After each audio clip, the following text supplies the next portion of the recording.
This week on the DARIN Show, it's the best of Joy Division.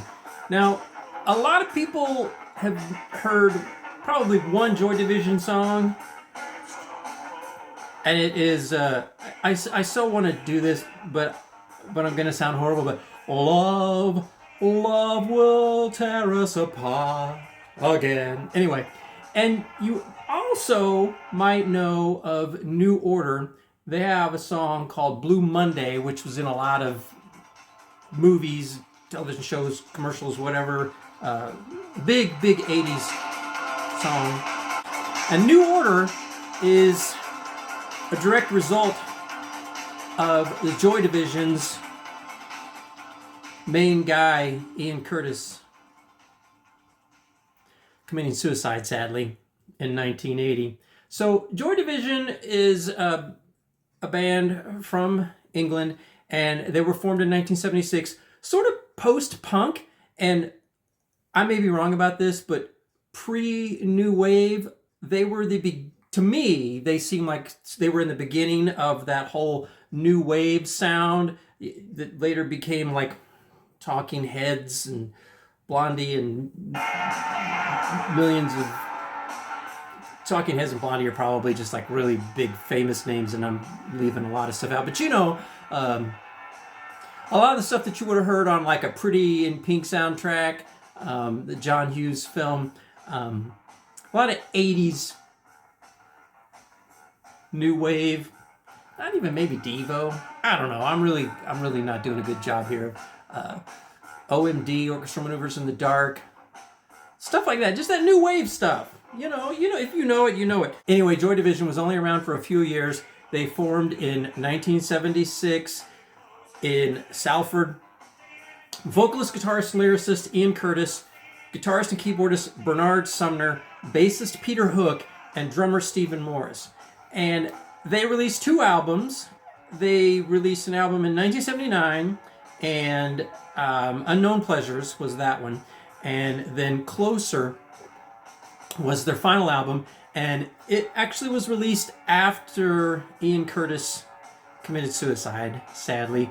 He died by suicide on the eve of what would have been the band's North American tour debut in May of 1980 at the age of 23.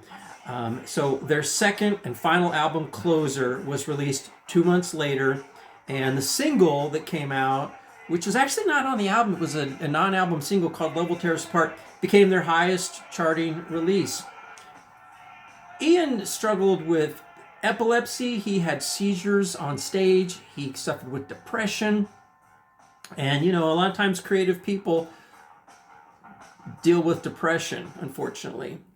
We were just listening to track 1, Digital. This is track 2, Disorder. Now that's the bass.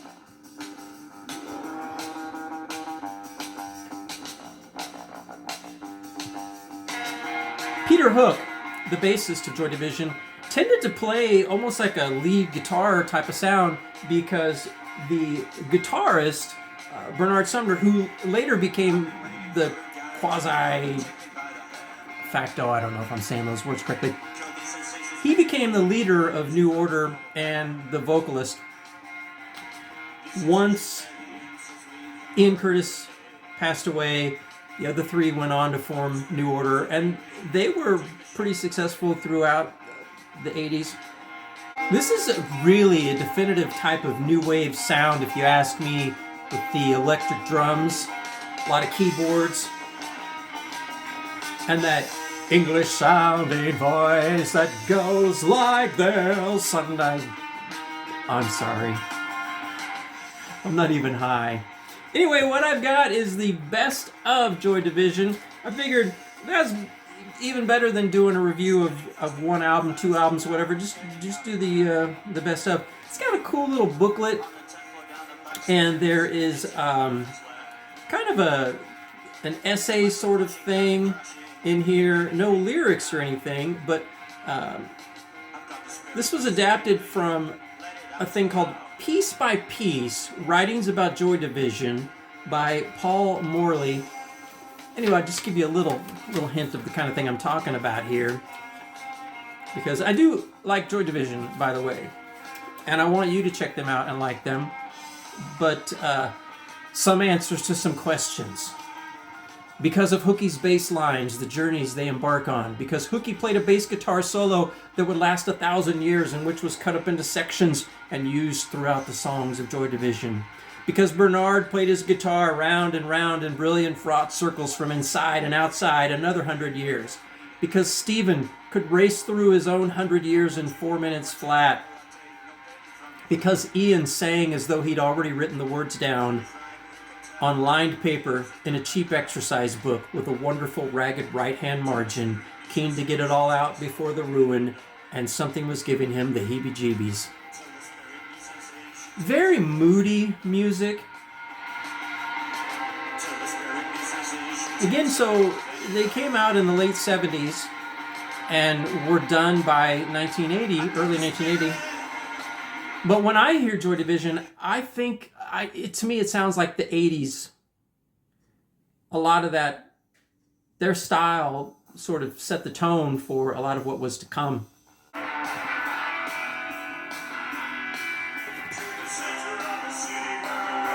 Track 3 is Shadow Play. I can't help it. When I'm listening to these songs, I just want to start talking like this. Yeah. And if you think about it, a lot of that new wave 80s stuff, the vocalists sounded like that. The electric drums, you know, even like a little DEVOE sound in there. But yeah, pretty sad because the lead singer, sadly, was so depressed, and his epileptic seizures, which he would sometimes have on stage, they just became uncontrollable, and audience members would think that it was just part of the show. He would dance like he was having a seizure, so then when he really would have a seizure and sometimes fall down and pass out, they just thought that was part of the deal. But the rest of the band became increasingly worried about him, and in fact he attempted suicide once by overdosing on his anti-seizure medication, and then they were supposed to play a gig the next night, and he was too ill to perform. So his ill health led to the cancellation of several gigs that April of 1980. And again, they were supposed to embark on their first US, Canada, North American tour in May of 1980. And Curtis had expressed enthusiasm about the tour, but his relationship with his wife, Deborah, was under strain. Deborah was excluded from the band's inner circle and objected to Curtis being close to this journalist that he was kind of involved with, whom he had met on a tour in Europe in 1979. And he was anxious about how American audiences might react to his epilepsy. So there were a lot of things going on with him, unfortunately. Let's go to track 4, New Day Fades. I'm going to get up here to a song that I know you're going to probably recognize pretty soon here. It's kind of interesting because a lot of the band members said that in retrospect, they looked back at some of Ian's lyrics and they realized they had not been paying attention, and he was really troubled. So yeah, he had spoken to his wife about their impending divorce, and he was due to catch a train to Manchester the next morning, and then she came over that next day and found him. Then he had hanged himself in the kitchen. So the suicide shocked the band and their management, and in 2005, in an interview, Wilson said, "I think all of us made the mistake of not thinking his suicide was going to happen. We completely underestimated the danger. We didn't take it seriously. That's how stupid we were." And it's really sad because a lot of times you don't know what people are going through. And again, like I said, a lot of times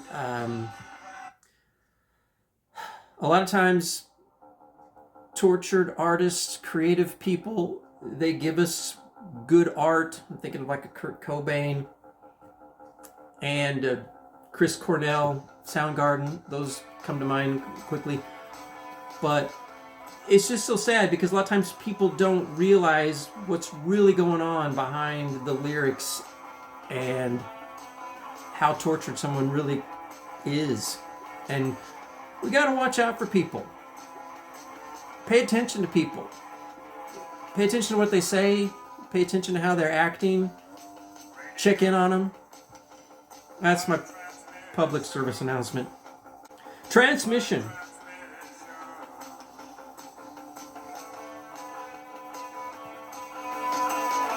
Swirling guitar. I always like that kind of thing in, like, say, Pixies.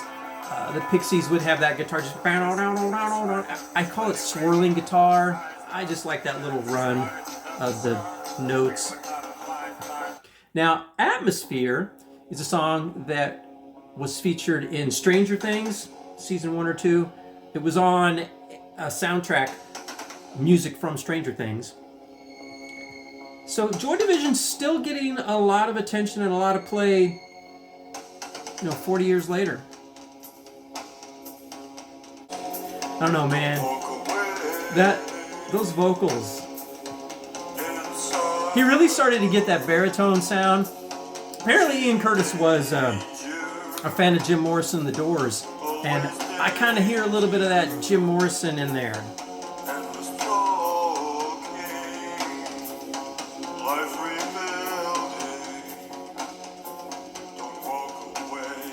Now, Morris has said that even without Curtis's death, it's unlikely that Joy Division would have endured. The members had made a pact long before Curtis's death that should any one member leave, the remaining members would change the band name. So they did indeed reform as New Order with Sumner on vocals, and then they later recruited Morris's girlfriend Jillian Gilbert as keyboardist and second guitarist. Gilbert had befriended the band and played guitar at a Joy Division performance when Curtis had been unable to play. New Order's debut single, Ceremony, in 1981 was formed from the last 2 songs written with Curtis. And they struggled in their early years to escape the shadow of Joy Division, but went on to achieve far greater commercial success with a different, more upbeat and dance-oriented sound. But you kind of have to go back and hear the Joy Division stuff to realize where New Order came from. A lot of people are going to say, or a lot of people probably have said, that a lot of these songs sound a lot alike, and then you sound like an old person saying that all the rock songs sound alike or whatever. But they do have a common theme, but there are some more upbeat, being common theme musically, I guess. Of course they sound alike. It's the same 4 people doing every song. But I'm going to skip ahead here to track 9, because Love Will Tear Us Apart was a pretty good sized hit, and you can still hear it a lot today.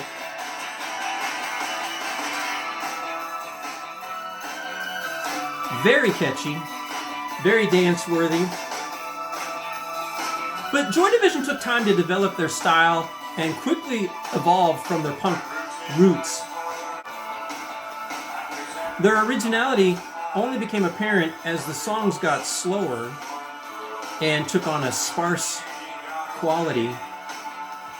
Hook's bass lines a lot of times carried the melody. Bernard Sumner's guitar left gaps rather than filling up the group's sound with a bunch of riffs.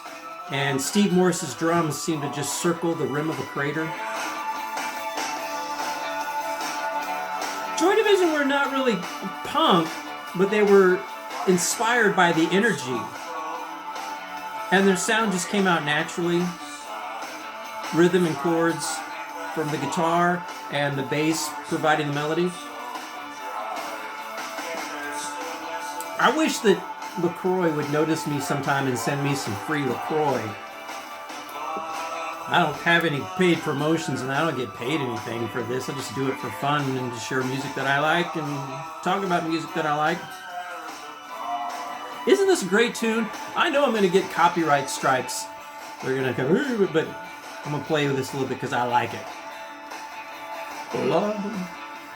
Love will tear us apart again.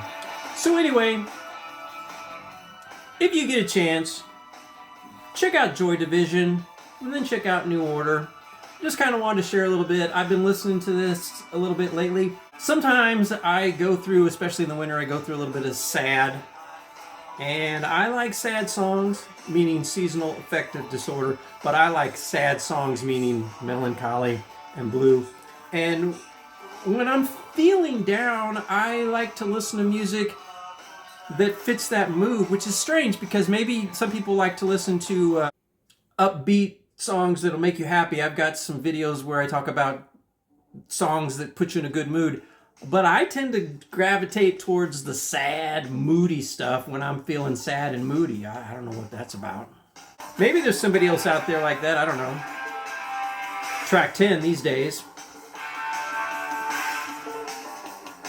There's that bass in the background if you can hear it.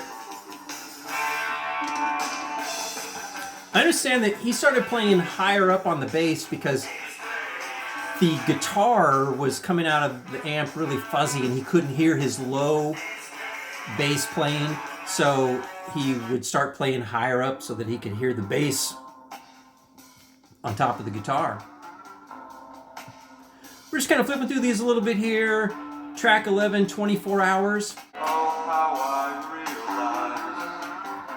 You know, U2 started about this same time. Late 70s, early 80s, and some of their early stuff like 11 O'Clock, Tick Tock, that kind of thing, had a sound a lot like this. A lot of people kind of bunched U2 in with that new wave stuff in the early 80s. In fact, Bono met these guys when they were recording in the same studio,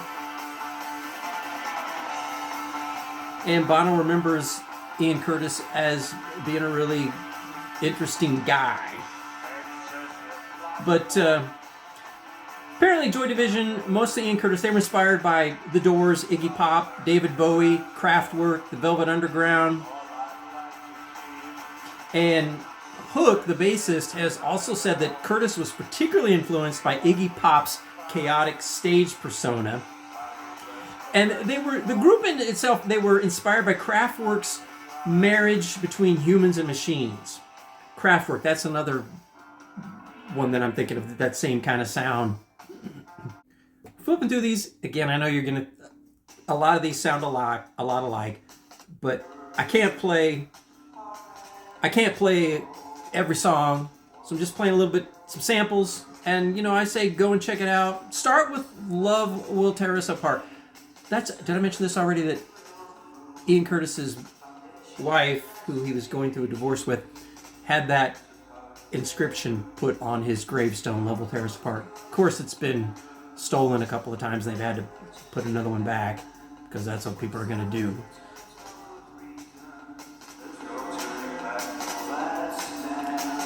Morris, the drummer, has also credited Susie and the Banshees because their first drummer played mostly toms, and the sound of cymbals was forbidden. So Susie and the Banshees was one of their big influences. The way the guitarist and the drummer played was really unusual, and so here we go. It is kind of interesting how bands will influence other bands, and then that band serves as an influence for another band. And sometimes people get influenced by a band and don't realize where that band got their sound or style or who influenced them. So it's kind of nice sometimes to go back and, you know, Wikipedia this stuff or whatever and find out, if you like a certain band or a certain sound, go find out where they got their inspiration. That's always fun to do. I love to do stuff like that, but I get into that. So Joy Division to me was kind of like the first band in the post-punk movement, and they emphasized not anger and energy, but mood and expression. Pointing ahead to the rise of melancholy alternative music in the 80s. Kind of a dark and gloomy sound, like the Cure, you could almost say. I do think the Cure had a dark, moody sound. They were another band from around this same time that I liked. And I liked the moody, gloomy, dark stuff. Almost like dancing music, but with gothic overtones. Just a doomy atmosphere. Oh my God, I look like I'm the orange buffoon dancing to Village People. Oh my gosh. Now, there is a 2007 film by Anton Corbijn, and it's a biography of Ian Curtis. It's called Control. It uses Deborah Curtis's biography of her late husband, Touching from a Distance, which she wrote in 1995, as its basis. So if you're interested in learning more about Ian Curtis and more behind the scenes of Joy Division, you know, check that film out if you want. It was critically well received at the Cannes Film Festival in 2007. And there's also a band documentary from that same year called Joy Division. So yeah, I think I mentioned earlier, Bono said that Joy Division were one of the most important bands of the last 4 or 5 years in an interview he gave in 1980. And other bands that cite Joy Division as an influence include Tears for Fears, Soundgarden, The Proclaimers, Husker Du.